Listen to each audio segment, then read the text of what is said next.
Class में एक बार अभी आप सभी का फिर से स्वागत है। हम लोग अब तक भूगोल के उस सेशन को पढ़ रहे थे जिसमें भूगोल के प्राकृतिक क्षेत्र थे, यानी भौगोलिक परिदृश्य कैसा था, जलवायु को पढ़े। उसके बाद से हम लोगों ने मृदा को पढ़ा, वनस्पति को पढ़ा। अब भारत के अंतर्गत पाए जाने वाले खनिज संसाधनों को पढ़ेंगे, यानी भारत में जो खनिज संसाधन हैं उनके बारे में पढ़ेंगे। पहले समझिए खनिज संसाधन होते क्या हैं। हम संसाधन किसको कहेंगे? संसाधन पृथ्वी पर प्रकृति द्वारा प्रदत्त सभी चीजें जब तक मानव के उपयोग में नहीं थी तब तक हम उन्हें संसाधन नहीं कहते थे। लेकिन मनुष्य ने जब अपने बुद्धि विवेक से उन्हीं संसाधनों को, वो प्रकृति द्वारा प्रदत्त चीजों को जब धीरे धीरे करके अपने उपयोग में लेना शुरू किया, यानी धीरे धीरे उन संसाधनों का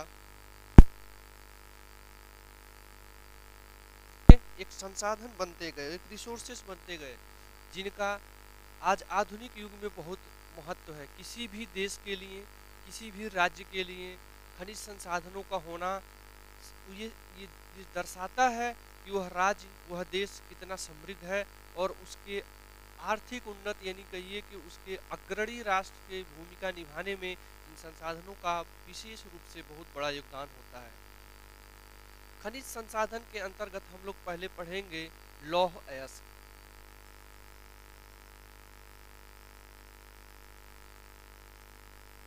लौह अयस्क पढ़ेंगे।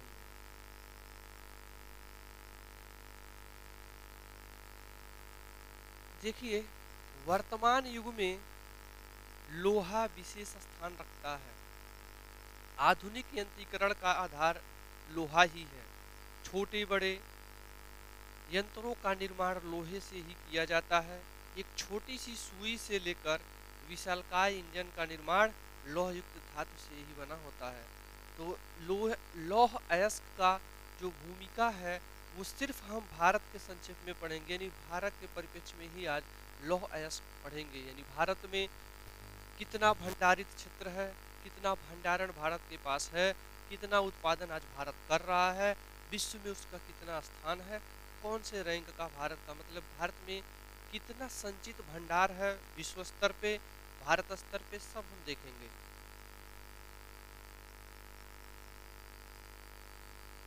लोहे के चार, लौह अयस्क के चार भाग होते हैं, यानी लौह अयस्क के चार कैटेगरी होती है, चार प्रकार होते हैं। जो लौह अयस्क की ये दर्शाता है कि उसमें लौह अयस्क की धातु कितने हैं, क्योंकि लौह अयस्क जब पृथ्वी के नीचे से, यानी कहिए कि भूपट्टी से निकाला जाता है, जब खदानों से निकाला जाता है तो वो शुद्ध रूप में नहीं होता है। उसके साथ मिट्टी, बहुत से एल्युमिनियम के अयस्क, चाहे और भी चूना पत्थर के अयस्क उसके साथ मिले रहते हैं। जब हम उनको शोधित करते हैं, शोधित करने के बाद से ही हमें पता चलता है कि उसमें लौह अयस्क की मात्रा कितनी है। तो लौह अयस्क का पहला प्रकार है मैग्नेटाइट। ये सबसे उत्तम किस्म का लोहा है जो विश्व के स्तर पे देखेंगे तो बहुत ही कम है, और बहुत ही ऐसे जो, जब हम गोंडवाना और अंगारा लैंड पढ़ते हैं तो गोंडवाना लैंड के कुछ क्षेत्रों में ही सीमित था। जब उस समय का, जब हम अफ्रीका के साथ थे, ऑस्ट्रेलिया भी हमारे साथ था, तो जब पेंजिया का रूप था उस समय से मैग्नेटाइट सिर्फ और सिर्फ अंगारा लैंड में ही सबसे अधिक विद्यमान था।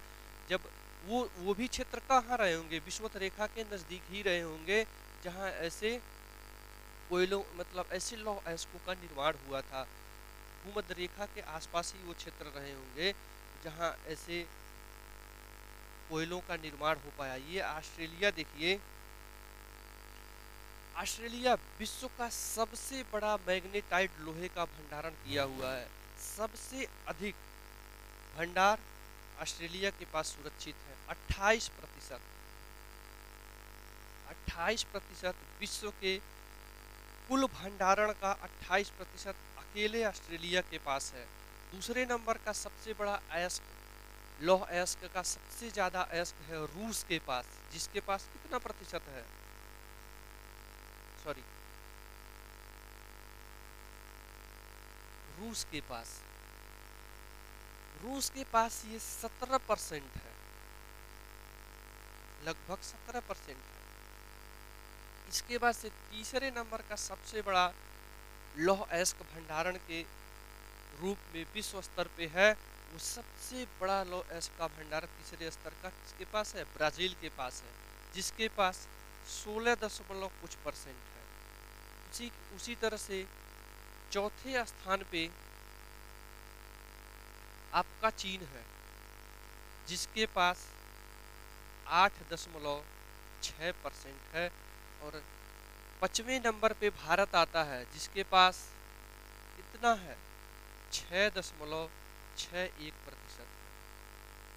ये भारत के पास संचित लौह अयस्क के भंडार थे, जो विश्व स्तर पे हम लोग आप लोगों को बताए। अब आइए लौह अयस्क के हम प्रकारों को पढ़ लें, फिर भारत का उत्पादन और वितरण पढ़ेंगे।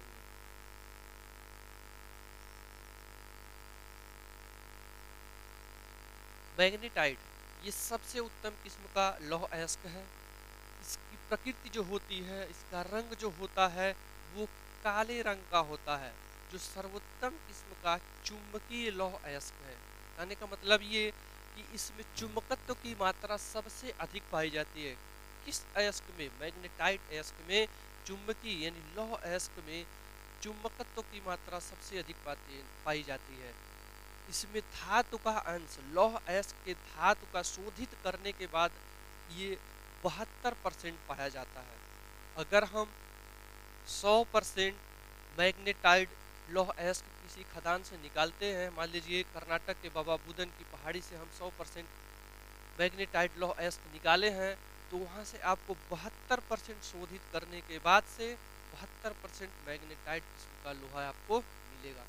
इस धातु के साथ वेनेडियम, टाइटेनियम और क्रोमियम के भी अंश पाए जाते हैं, जो शोधित करने के बाद से इनको अलग कर लिया जाता है। और ये भी एक खनिज तत्व ही है जो अलग अलग कामों में इनका भी उपयोग कर लिया जाता है।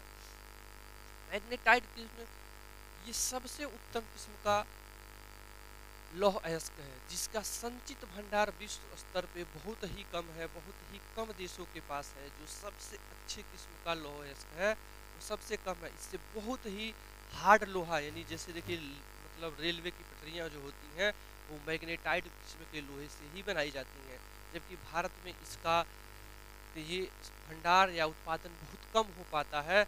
इसलिए हम ऐसे लौह अयस्क को ऑस्ट्रेलिया से आयात करते हैं। ऑस्ट्रेलिया से आयात करके फिर हमें जो बहुत से हार्ड लोहों का इस्तेमाल करना होता है, उसके लिए हम उपयोग करते हैं, जो ऑस्ट्रेलिया से मंगाया जाता है।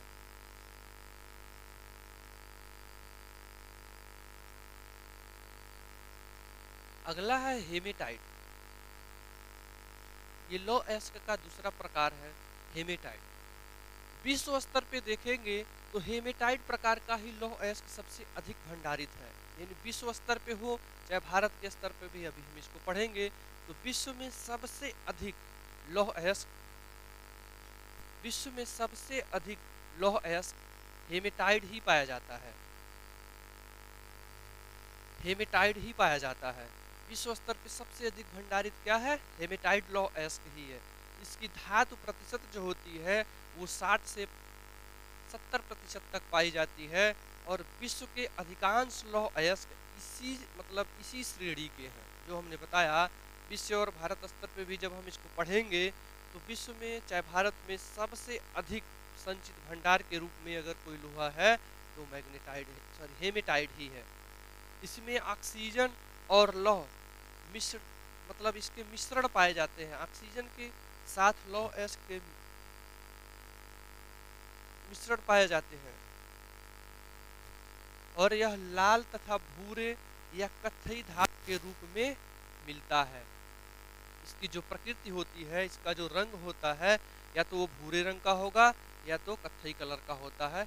हेमेटाइट किस्म का लोहा। अभी इसको हम लोग अभी मैप बताते हैं किधर इसका संचित भंडार अधिक है।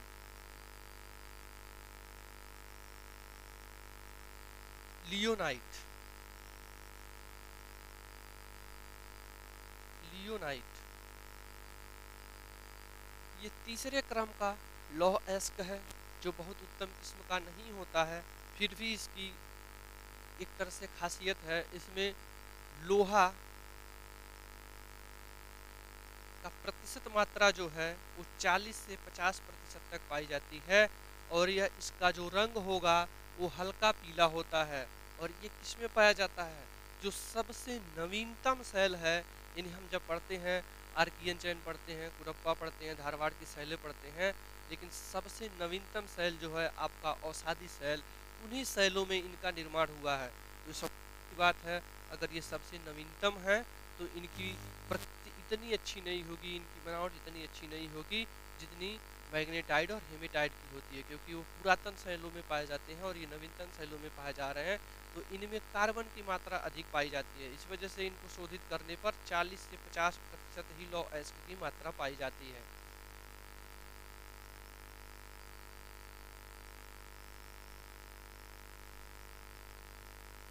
अगला प्रकार जो है आपका सीडेराइट, ये चौथा किस्म है लौह अयस्क का, जो सबसे निम्न कोटि का होता है। इसमें लोहे की मात्रा 40 से 45% पाई जाती है, और ये भी औषधि शैलों में ही, ये भी औषधि शैलों में ही पाए जाते हैं।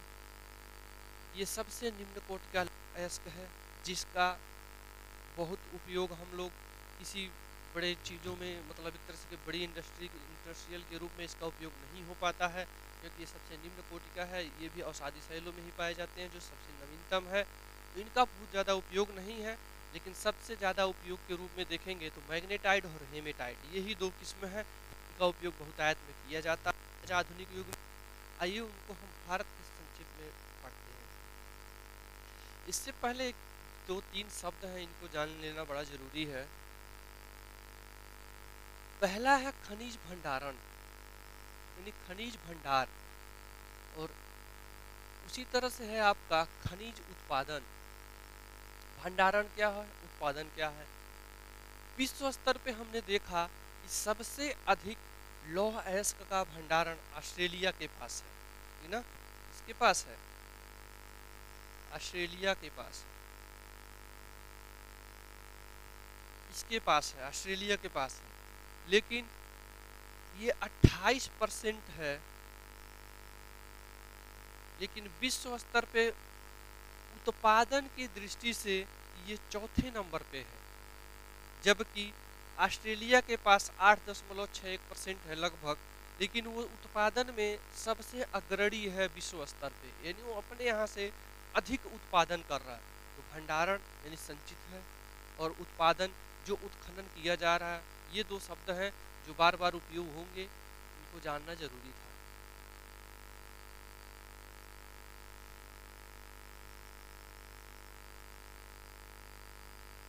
अब देखिए लौह अयस्क का वितरण और उसका उत्पादन, हम भारत के संदर्भ में ये चीजें पढ़ेंगे।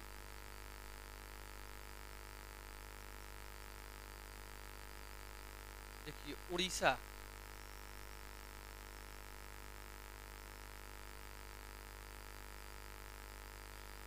उड़ीसा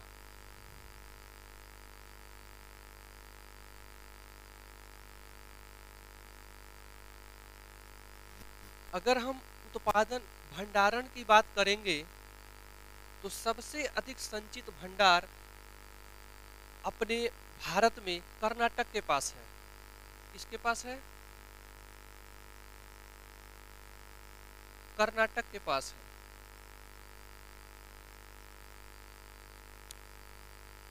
कर्नाटक के पास है।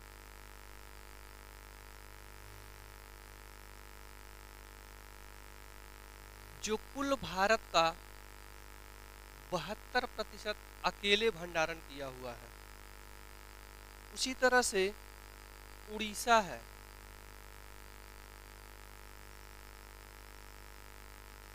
जो भंडारण की दृष्टि से 34%, ऐसे क्रम में हम देखते जाएंगे। इसके बाद छत्तीसगढ़ है, छत्तीसगढ़ के बाद झारखंड है, झारखंड के बाद तमिलनाडु है, तमिलनाडु के बाद से महाराष्ट्र है, गोवा है। सारे ऐसे भंडारण के दृष्टि से हैं, लेकिन हम जो अभी पढ़ने जा रहे हैं वो उत्पादन की दृष्टि से पढ़ेंगे कि इनके पास संचित भंडार तो है, लेकिन आज ये उत्पादन उतना नहीं कर रहे हैं जो उससे कम क्षेत्र, मतलब मान लीजिए 34% भंडारण उड़ीसा के पास है, लेकिन आज के संदर्भ में सबसे अधिक उत्पादन कर रहे हैं। सबसे अधिक उत्पादित कौन कर रहा है? उड़ीसा कर रहा है। तो हम लोग उस उड़ीसा से शुरू करेंगे जो सबसे अधिक उत्पादन कर रहे हैं।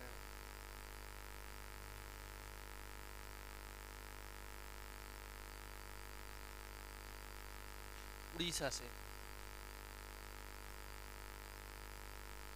तो देखिए, देश के कुल लौह अयस्क उत्पादन का ये 51% अकेले ही उत्पादित करता है। कितना? 51% विश्व, यानी सॉरी, भारत के संक्षेप में हम पढ़ रहे हैं। भारत में उड़ीसा राज्य जो है वो 51% अकेले ही उत्पादित कर रहा है लौह अयस्क। और उत्तम श्रेणी का जो हेमेटाइड अयस्क है वो मयूरभंज, देवघर और सुंदरगढ़ जिले से प्राप्त होता है। आप मैप में देखिए,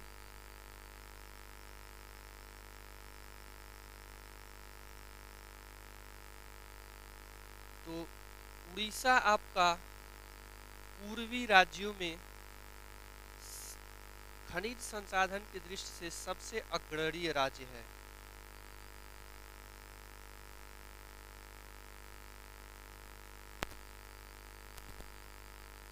सबसे अग्रणी राज्य है।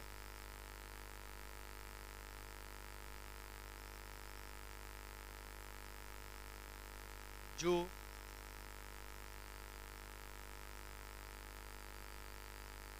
देखिए, उड़ीसा राज्य है कहाँ? ये भारत के मैप में आप देखेंगे तो उड़ीसा कहीं यहाँ पे ऐसे उड़ीसा राज्य है, ठीक ना। और इसी उड़ीसा राज्य के मयूरभंज, कोझर और सुंदरगढ़, ये 3 जिले हैं जो झारखंड है, ये छत्तीसगढ़ है ये, तो इन्हीं के आसपास का जो क्षेत्र है मयूरभंज, क्योंझर और सुंदरगढ़, ये ही 3 जिले जो हैं उड़ीसा के लौह अयस्क खनिज भंडारण की दृष्टि से या उत्पादन की दृष्टि से कहिए तो सबसे अग्रणी है। यहीं पे आपका उड़ीसा के तट पे एक बंदरगाह है जिसका नाम है पारादीप। पारादीप बंदरगाह से ही इन अयस्कों का, लौह अयस्कों का, चाहे वो बस्तर का दंतेवाड़ा का हो, चाहे दुर्ग का हो, जहाँ से भी ये पूर्णतः यहीं से आयात किए जाते हैं, निर्यात किए जाते हैं। ये बहुत बड़ा बंदरगाह है जो पूर्णतः लौह अयस्क का आयात और निर्यात करता है। और ये इस बंदरगाह की पूरी देखरेख जापान के जिम्मे है, और यहीं से जापान बस्तर और दंतेवाड़ा और दुर्ग के क्षेत्रों से जो लौह अयस्क ले आता है वो अपने यहाँ यहीं से आयात करता है जापान। तो ये था उड़ीसा के जो क्षेत्र थे लौह अयस्क उत्पादन के, उसको देखें। आइए अगला हम पढ़ते हैं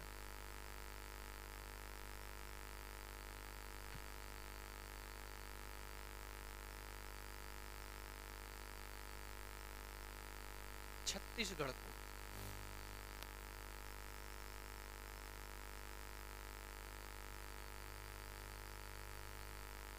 छत्तीसगढ़ वर्तमान समय में द्वितीय विशालतम लौह अयस्क उत्पादन की दृष्टि से छत्तीसगढ़ है, जो देश के कुल लौह अयस्क उत्पादन का 16.17% उत्पादित करता है, जहां से दुर्ग, बस्तर, दंतेवाड़ा आदि प्रमुख जिले हैं जो लौह अयस्क का उत्पादन कर रहे हैं। तो छत्तीसगढ़ का जो दंतेवाड़ा है, बस्तर की पहाड़ियां हैं, दुर्ग जिले हैं, ये खनिज संपदा की दृष्टि से बहुत ही धनीय हैं, जिनका उत्पादन अधिकतर हम विदेशों को यहाँ से निर्यात करने के लिए करते हैं। और यहाँ का अधिकतम लौह अयस्क का सबसे बड़ा डिमांड यानी सबसे बड़ा आयातक का लीजिए तो आपका जापान है। यहीं से वो अपने लोगों का आयात करता है।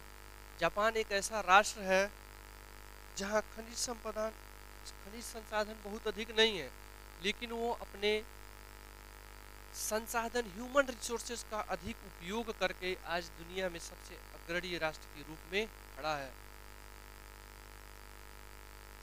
अगला है आपका कर्नाटक।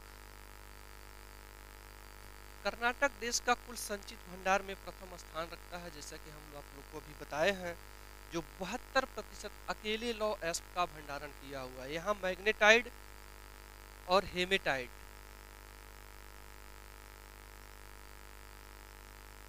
दोनों किस्म का लोहों का बहुलता है। कर्नाटक राज्य जो कुल संचित भंडार में प्रथम स्थान रखता है, पर उत्पादन की दृष्टि से तीसरा स्थान रखता है। और ये कितना उत्पादित करता है? 13.7% ही उत्पादित करता है कर्नाटक राज्य।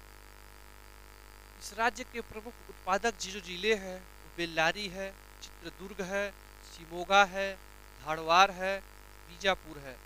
ये ऐसे जिले जो हैं कर्नाटक के जहां से अधिकतम लौ एस्क का उत्पादन कर्नाटक राज्य करता है।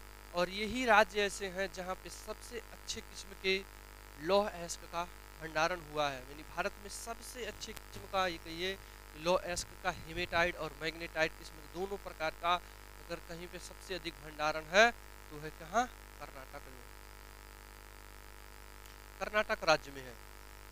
अगला है झारखंड। झारखंड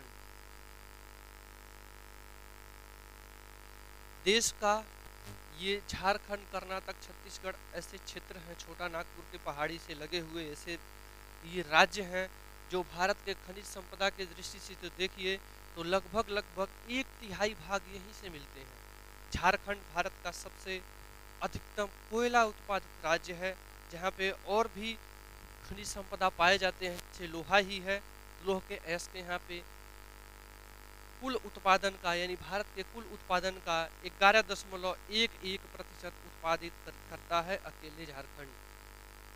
और इसके जो सिंहभूम जिला है, पालूम जिला है, इन जिलों से हेमेटाइड अयस्क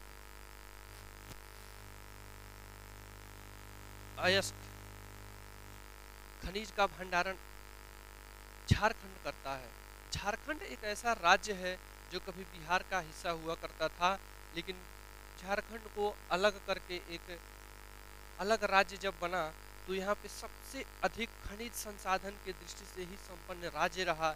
जहाँ पे आप देखेंगे तो कोयला सबसे अधिक भंडारित रहा, लौह अयस्क सबसे अधिक भंडारित रहा, उसी तरह से यूरेनियम, थोरियम और भी जो बहुत से ऐसे खनिज संसाधन थे, जैसे बॉक्साइट था, मैग्नीज था, ये सब के भंडारण आपको झारखंड राज्य में मिल जाते हैं।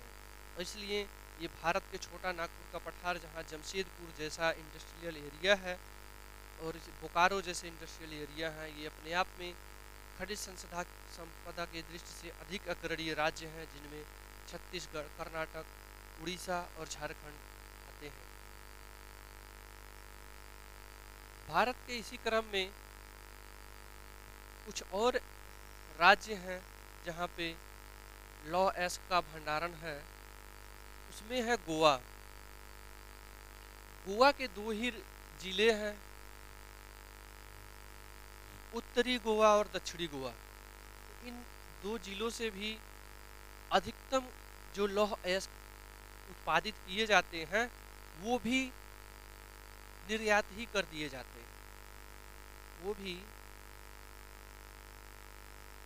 वो भी निर्यात ही कर दिए जाते हैं।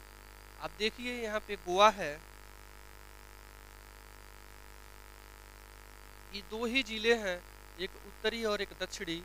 इस जिले के भी जो खनिज संसाधन है यानी जो खनिज यहाँ से यहाँ से उत्पादित किया जाता है, उसका अधिकांश 90% यहाँ से निर्यात कर दिया जाता है। अगला है आंध्र प्रदेश। आंध्र प्रदेश आंध्र प्रदेश भी काफ़ी खनिज संपदा की दृष्टि से धनी राज्य रहा है, जहाँ पे मैग्नेटाइट किस्म का लौह अयस्क पाया जाता है, जिसमें यहाँ का अनंतपुरा जिला, खम्मान जिला, यही आपका आंध्र प्रदेश है। जहाँ से देखते हैं आपका अब तेलंगाना राज्य एक अलग राज्य बन चुका है, और दोनों का सम्मिलित रूप, जैसे अगर आप अलग करके देखेंगे तो आपका आंध्र प्रदेश से अनंतपुरा, खम्मान है, कृष्णा है, कुर्नूल जिला है, कुड़प्पा है और नरनौर जिले, ये 6-7 जो जिले हैं, ये आपके पूर्वी क्षेत्र हैं, जो यानी समुद्र तटवर्ती क्षेत्र हैं। ऐसे क्षेत्रों में लौह अयस्क का भंडारण इन जिलों में हुआ है। लेकिन अगर आप तेलंगाना में देखेंगे तो वहाँ पे आपका आदिलाबाद है, करीमाबाद है और निजामाबाद है। ऐसे राज्यों के ये जो जिले हैं, वो खनिज संपदा की दृष्टि से यानी लौह अयस्क की दृष्टि से अधिक उपयोगी हैं, और यहाँ से भी अधिक जो हेमेटाइट किस्म का लौह अयस्क उत्पादित किया जाता है, वो भी यहाँ से आयात ही कर दिया जाता है। विशाखापत्तनम बंदरगाह से इनका अधिकतम आयात, मतलब यहाँ से आयात कर दिया जाता है विदेशों को, यहाँ से आयात निर्यात ही लौह अयस्क का अधिकतम किया जाता है। उसी तरह से आप देखेंगे तमिलनाडु,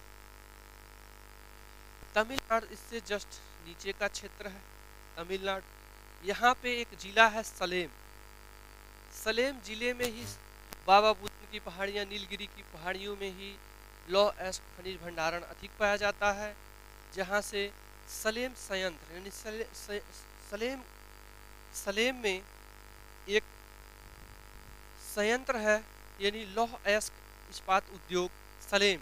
तो यहाँ अधिकतम जो यहाँ से लौह अयस्क उत्पादित किया जाता है, वो सलेम संयंत्र के लिए ही भेज दिए जाते हैं, जहाँ से आयरन स्टील उद्योग के रूप में अग्रणी भूमिका निभाता है सलेम। और आपने देखा उड़ीसा हो, झारखंड हो, छत्तीसगढ़ हो, चाहे पश्चिम बंगाल हो, तो दुर्ग, राउरकेला आपका उड़ीसा में, क्योंझर आपका उड़ीसा में, तो ये जो लौह अयस्क उत्पादित क्षेत्र थे, यहाँ पे भारत सरकार द्वारा बहुत से टिस्को जैसे बहुत से बड़े बड़े इंडस्ट्रियल एरिया स्थापित किए गए हैं, जहाँ से लौह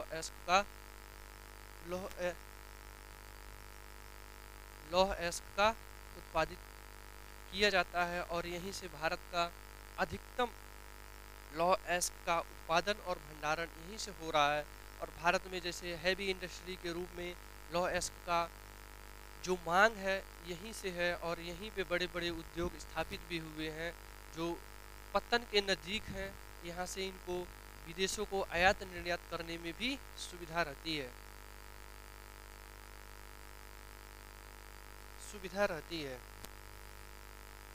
तो ये था आपका लौह अयस्क उत्पादित क्षेत्र, ये उत्पादन और भंडारण भारत की दृष्टि से भारत के किन किन राज्यों में लौह अयस्क का उत्पादन था, वो हम लोगों ने देखा।